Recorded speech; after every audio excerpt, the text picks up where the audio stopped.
अस्सलाम वालेकुम दोस्तों, खुशामदीद। स्वागत है आपका फिर से एक बार उर्दू के क्लास में। आज हम पढ़ेंगे चैप्टर नंबर 16 और वो चैप्टर है आपका इंटरव्यू। लिखा है राजेंद्र सिंह बेदी, है ना।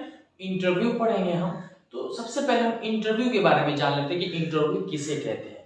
तो दो लोगों के बीच जो आपसी गुफ्तगू बातचीत होती है उसे हम गुफ्तगू कहते हैं।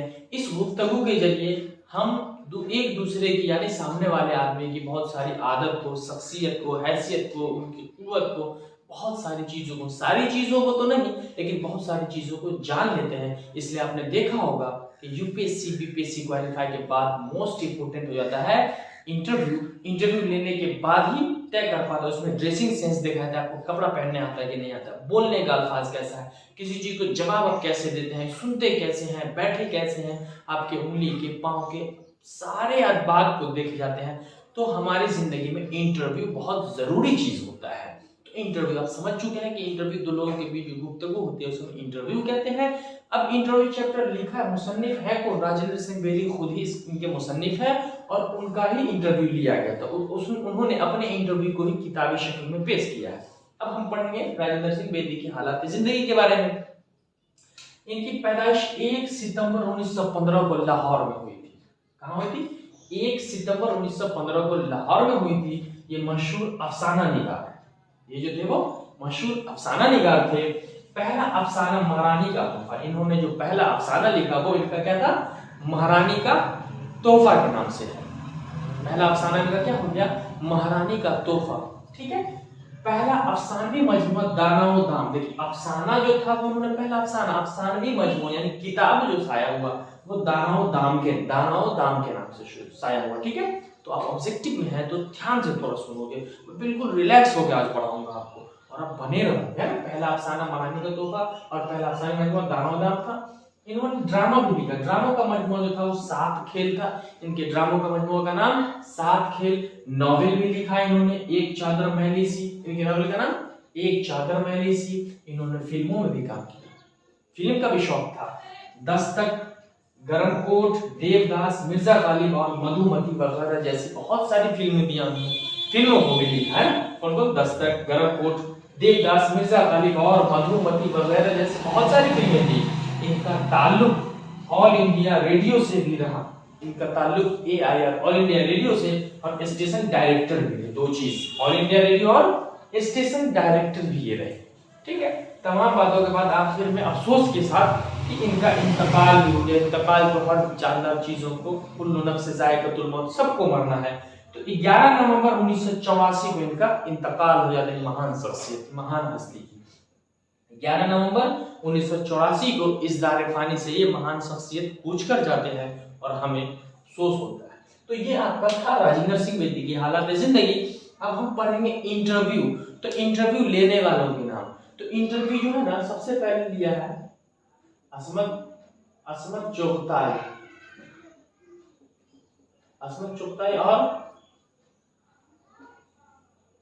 फयाज रफअत साहब, है ना। फयाज रफअत, 2 लोगों ने इंटरव्यू लिया था। अब मैं थोड़ा किताब का सहारा लेकर इंटरव्यू आपको पढ़ाता हूँ। ठीक है। असमत चुगताई और फयाज रफअत साहब ने इनका इंटरव्यू लिया था। इनमें इंटरव्यू में क्या होता है? असमत चुगताई साहब और फयाज रफअत दोनों आदमी मिल करके इंटरव्यू लेते हैं कि आपकी हालत जिंदगी को पूछते हैं। तो यहाँ कह रहा है, तो इंटरव्यू लेने वालों के नाम असमत चुगताई और फयाज रफअत, 2 आदमी इंटरव्यू लिया था। असमत चुगताई सबसे पहले कि उर्दू अदब मशहूर अफसाना निगारी। असमत चुगताई जो ले रहे हैं इंटरव्यू वो भी एक अफसाना निगार है ना। और ये जो है वो मशहूर मिजाह निगार अजीम बेग चुगताई की बहन है। ये भी अफसाना निगार है। फिर फयाज रफअत है। फयाज रफअत का ताल्लुक ऑल इंडिया रेडियो से रहा है। तो ये जो फयाज रफअत साहब ले रहे हैं इनका भी ऑल इंडिया रेडियो से और उनका भी, और ये भी स्टेशन डायरेक्टर, फयाज रफअत जो है वो भी स्टेशन डायरेक्टर रह चुके हैं। ठीक है। अब फयाज साहब कह रहे हैं कि बेदी साहब हम लोग ऑल इंडिया रेडियो से हाजिर हुए हैं, है ना। आप पे ऑल इंडिया रेडियो में 1948 में रहे, स्टेशन डायरेक्टर भी रहे। तो इसीलिए एक मर्तबा फिर पुराने जमाने को बहुत मतलब कि एक बार बीती हुई आपकी जिंदगी की बातों को दोहराया जाए ताकि आपसे बैठकर कुछ बातें करें अफसाना के बारे में, कहानी के बारे में, जिंदगी के बारे में। और असमत आपा आपसे ज्यादा आसानी से, यानी कह रहे हैं कि मुझसे ज्यादा आसानी से असमत आपा आपसे इंटरव्यू लेने की बात कर लेंगे। बेदी कहते हैं ठीक है असमत आपा शुरू करेंगे और मैं जवाब दूंगा। असमत कहती हैं एक दफा एक साहब मेरे घर आए और कहने लगे राजेंद्र सिंह बेदी की जबान के बारे में आपका क्या ख्याल है। मैंने कहा बहुत कम और छोटे छोटे जुमलों में कह देते हैं। अब एक बार असमत चौथाई कहती हैं कि भाई एक आदमी आया और पूछे कि बेदी साहब के बारे में क्या ख्याल है, तो मैंने कहा बहुत कम लफ्जों में सारी बातें कह देते हैं। तो बेदी साहब कहते हैं कि ये मेरी खूबी नहीं, आपकी नवाजिश है कि आप ऐसा कहते हैं। असमत कहती है, समझती है वो कोई खामी नहीं है, और ये कहते हैं कि थोड़ा खामी भी है। बेदी कहते हैं इन दिनों मेरी उर्दू अच्छी है, काफी अच्छी है, और मैं समझता हूँ कि इसमें कोई खामी नहीं निकाल सकता। फयाज रफत, अच्छा बेदी साहब, मैं समझता हूँ लाहौर में जब आप पोस्ट ऑफिस में काम करते थे तो ये निकला कि ये पोस्ट ऑफिस में भी काम करते थे। इस जमाने में ही आपने पहला अफसाना लिखा, तो वो अफसाना लिखने की तहरीक आपको कैसे मिली? यानी पहली जब आपने अफसाना लिखा तो लिखने की जानकारी आपको कैसे मिली, कैसे लिखा आपने, और अफसाना कौन सा था और कहाँ शाया?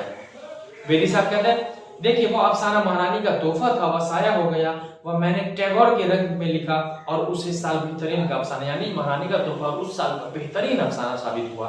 फयाज, मैं समझता हूँ बेदी साहब अफसाने में जो जबानें होती हैं वो आपसी आराइशी जबान नहीं होनी चाहिए, वो तो कह रहे तो इस कैरेक्टर की जबान होनी चाहिए जो वो बोल रहा है। ये तो अदीब की तख्लीकियत होती है, बड़ा अदीब तो अपनी जबान लेकर पैदा होता है। इस सूरत में अदीब का एतराज बिल्कुल बेजा है।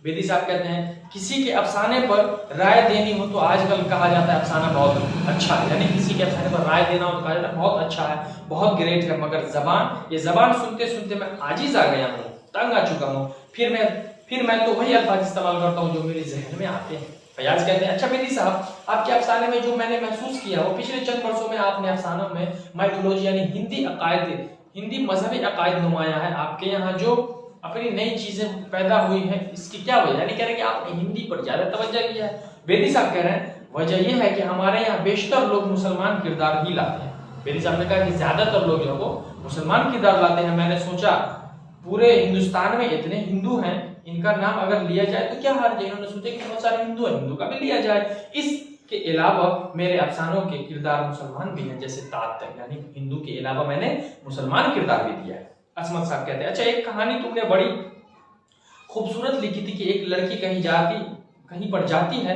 तो एक बूढ़ा आदमी मूड में उसके पीछे पड़ जाता है। कहानी का नाम एक बूढ़ा आदमी उसके पीछे पड़ जाता है लड़की को, बहुत खूबसूरत कहानी है। हाँ, वो बूढ़ा देखता रहता है और लड़की बहुत गुस्से में होती है कि ये बूढ़ा कौन मेरे पीछे पड़ गया। लड़की लगती है कि ये बुढ़ापे में मेरे पीछे क्यों पड़ा हुआ है, दांत टूटा हुआ है। ये बाद में मालूम होता है कि वो बूढ़ा उसके लिए पैगाम लाता है अपने बेटे की शादी के लिए लड़की के पीछे पड़ता है, लेकिन लड़की समझती है कि बुढ़ापे में मेरे पीछे पड़ रहा है। बेटे का पैगाम लाता है, लेकिन वह लड़की समझती नहीं और इसकी हर बात का जवाब जली कटी हुई देती है। जो भी बूढ़ा पूछता है पीछे से तो जली कटी आवाज देती है कि बूढ़ा पीछे न पड़ जाए कहीं। फिर एक रिश्ता आता है और वहां शादी हो जाती है। ससुराल में इससे कोई कहता है बेटा तुम बहुत खूबसूरत थी, तंदुरुस्त थी ना, जीती रहो। फिर वह मुंह उठाकर देखते तो वही बूढ़ा है, यानी सब ससुराल में कहता है कि जीती रहो, मुंह उठा के देखती है ऐसे घूंघटा उठा के, तो अरे तेरी कही तो यही बुढ़वा है जो पीछे पड़ा हुआ था। फिर शर्मा जाती है। फयाज, बेदी साहब आप फिल्मों के साथ वाबस्ता रहे हैं और इसमें आपका अपना तजुर्बा भी काफी, यानी फिल्मों से आप जुड़े, दस्तक, गरम कोट, देवदास, मिर्जा गालिब, मधुमती वगैरह, जैसे कि हमने बताया फिल्म लिखे हैं। बेदी बजा फिल्मी दुनिया अदबी दुनिया में, याद रखना फिल्मी दुनिया अदबी नहीं, अदब नहीं है, वहां तिजारती दुनिया है। मुझे इस दुनिया का काफी तल्ख तजुर्बा, कड़ा तजुर्बा है, बहुत दुख है, और अब मजीद तिजारती दुनिया का तजुर्बा नहीं चाहता। अब उस दुनिया फिल्मी दुनिया का, तिजारती दुनिया का नहीं चाहता जानकारी। असमत, हम लोग बंबई में रहते हैं ना, बंबई में लोग फिल्मों को ज्यादा दिलचस्पी देते हैं, बंबई के लोग तो पागल है फिल्मों के पीछे। बेदी आपका कहना दुरुस्त है, बंबई का बाजार ही फिल्मी है, लोगों की अक्सरियत का भी मिजाज फिल्मी है, लोगों को मिजाज उठना सोना सब फिल्मी है। मेरी कहानियों पर फिल्में बनी हैं लेकिन मैं फिल्म बीनी का शौकीन नहीं हूँ। ये कह रहे राजेंद्र सिंह बेदी साहब की मेरी कहानियों पर फिल्म बनी है लेकिन मैं फिल्म बीनी का शौकीन नहीं हूँ। अब तो न महबूब जैसे डायरेक्टर या न याकूब जैसा कैरेक्टर, यानी कोई क्या कह रहे हैं, ना महबूब जैसा डायरेक्टर ना याकूब जैसा करेक्टर। पहले कहानी पर फिल्म बनती थी, अब तो करेक्टर और अदाकारों के मुताबिक कहानी लिखने वाले बंबई के बाजारों में, यानी पहले जैसी कहानी होती थी एक्टर उसमें एडजस्ट होते थे, आज एक्टर जैसा कहते हैं वैसा कहानी लिखने वाले तो मुंबई के बाजारों में बहुत सारे मिलते हैं। पहले की फिल्मों में एक्टर सिक्स पैक डोले शोले लेके नहीं आते थे, उनके अंदर कैरेक्टर था, किरदार की अदायगी थी। आज तो सिर्फ सांड की तरह बॉडी फुला लेता है, बस हो गया एक्टर, नेपोटिज्म चलता है। तो पहले की बातें होती थी, पहले की फिल्मों में तहजीब था, सीखने को मिलता था। फयाज साहब कहते हैं कि बेदी साहब, आज आपके ड्रामों का भी एक मजमुआ मौजूद है, 7 खेल। क्या है ड्रामे का नाम? 7 खेल। इधर हमारे यहाँ उर्दू में ड्रामा ही नहीं है। आखिर क्या वजह है कि हमारे यहाँ ड्रामा सिंध की हैसियत भी ज्यादा मजबूत और अस्तवार नहीं है, हमारे यहाँ ड्रामा जो है मजबूत नहीं है। बेदी साहब कहते हैं ड्रामे की जिस किस्म की लेंथ तवालत होनी चाहिए इतनी नहीं है। ड्रामा जितना लंबा, जितना बड़ा होना चाहिए उतना ड्रामा है ही नहीं। हम लोगों ने बगैर तजुर्बा हासिल किए ड्रामा लिखे। किसी भी काम को बिना तजुर्बे के करोगे ना तो आप उसमें सक्सेस नहीं होगी, इसीलिए ड्रामा नहीं चला।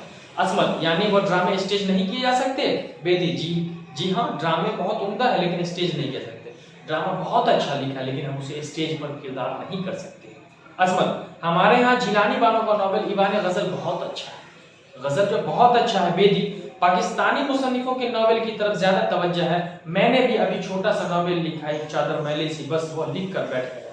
कह रहा है कि पाकिस्तान में ज्यादा, और मैंने भी एक अफसाना लिखा है जिसका नाम था एक चादर मैले सी, और मैं भी लिख करके उसे बैठ गया, आगे कुछ नहीं कर रहा हूँ। फयाज साहब कहते हैं बेदी साहब हमें आपकी अलालत का एहसास है। अलालत यानी बीमार हो गए बेदी साहब। अगर आप लाहौर की कुछ यादें दोहराएं तो हमारे सामने आपकी पूरी जिंदगी आ जाए। यानी आप कुछ लाहौर की बातें बता दें।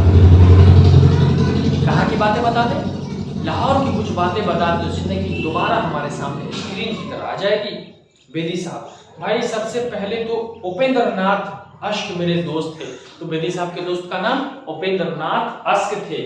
इनकी बीवी का इंतकाल हो गया तो वह ज्यादातर मेरे घर पर रहते थे। इनकी बीवी मर गई तो तनहा हो गए, तो दोस्त यहाँ करके रहने लगे। कृष्ण की बाबत मैंने इनकी कहानियां पढ़ी तो बहुत मुतासिर, यानी इनकी कहानी पढ़ी तो बड़ा असर हुआ इनकी कहानियों पर। नतीजा ये हुआ कि रास्ते से कोई आदमी गुजरता तो मैं उनसे पूछता कि आप कृष्णचंद्र हैं। नतीजा ये हुआ कि किसी से भी पूछ लेता क्या कृष्णचंद्र है। पंजाब पब्लिक लाइब्रेरी गया तो पता चला कि वहाँ एक कैरियर रिसाला हुआ करता था, कैरियर रिसाला हुआ करता था, और उसके एडिटर कृष्णचंद्र थे। कृष्णचंद्र उसके एडिटर थे। मैं वहां गया, मैंने कहा आप कृष्णचंद्र है। वो कहने लगे तुम राजेंद्र सिंह बेदी, और फिर हम दोनों गले मिले, एक दूसरे की पहचान हो गई। फयाज अच्छा बेदी साहब आपकी सआदत हासिल हुई। आज की गुफ्तगू यहीं पर खत्म। आपका बहुत बहुत शुक्रिया। इंटरव्यू खत्म होता है और उसी 84 में इंटरव्यू खत्म होता है, और 84 में ही बेदी साहब का इंतकाल भी हो जाता है। कुछ चंद सवालात है उसको मैं क्लियर कर देता हूँ, आपको वैसे आता होगा लेकिन फिर भी दोहरा देता हूँ। इंटरव्यू लेने वाले का नाम तो देखिए दो, अब आप मैं बोलूंगा नहीं, आपको इशारा करूंगा। किसका इंटरव्यू लिया गया था? क्लियर? राजेंद्र सिंह बेदी किस शहर में पैदा हुए? लाहौर। बेदी के पहले अफसाने का नाम महारानी का तोहफा। पहले अफसाने का नाम महारानी का तोहफा। बेदी के पहले अफसाने, बेदी की मौत कब हुई? ये रहा 1984। राजेंद्र सिंह बेदी की तारीख में पैदाइश सामने है। बेदी ने किन किन दफातर में काम किया आपके सामने है। ऑल इंडिया रेडियो और स्टेशन डायरेक्टर में। बेदी लाहौर के किस महकमे में काम करते थे? पोस्ट ऑफिस में। असमत आपा की शख्सियत पर 5 जुमला लिखे। असमत आपा जो इंटरव्यू लेने वाली थी अफसाना निगार भी थी वो बेचारी। बेदी कृष्णचंद्र की पहली मुलाकात कहाँ होती है? तो पोस्ट ऑफिस में होती है, याद रखिएगा। कैरियर रिसाले में होती है, पंजाब के कैरियर रिसाले में दोनों की मुलाकात होती है। इस तरीके से आपका ये चैप्टर खत्म हो चुका है। तो आज हम लोगों ने आपके साथ, आप बच्चों का साथ पा करके आज अल्हम्दुलिल्लाह 16 चैप्टर क्लियर कर लिया। हमें उम्मीद है कि अगर आपका साथ रहा तो ऐसे ही और पूरा चैप्टर हम कंप्लीट कर लेंगे। अगर आप नए हैं तो चैनल को सब्सक्राइब कर लेंगे। देखते हैं कितना मेहनत लगता है पढ़ाने में। अपने दोस्तों को शेयर करेंगे। जब तक के लिए जय हिंद, खुदा।